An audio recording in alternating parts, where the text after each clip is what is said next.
Hello, I'm David Acosta, and welcome to the Isomorphic JavaScript with MEVN Stack course by Pact Publishing.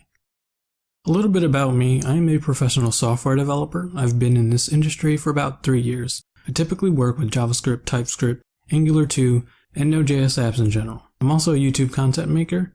I make a lot of tutorials on Angular, Node.js, React.js, and many other JavaScript frameworks. In this course, we're going to be building a full-stack web application. Users will be able to create tasks, assign due dates, delete tasks, edit tasks, and view tasks from other users. Here's a quick preview of what we'll be learning. First, we're going to set up our environment so we can start developing in Node.js. Then we'll use the Vue.js CLI, which allows us to create apps very quickly and easily. I'll also introduce you to the Vuex library, which allows us to manage our state in our application. Then we'll plug in the Vue.js router, which will implement navigation. We'll want to connect to a database so that we can store our data. We'll be using MongoDB NoSQL database. We'll also build a secure REST API so that we can authenticate and authorize users. Finally, we'll go live and deploy our website to the web. Let's get started.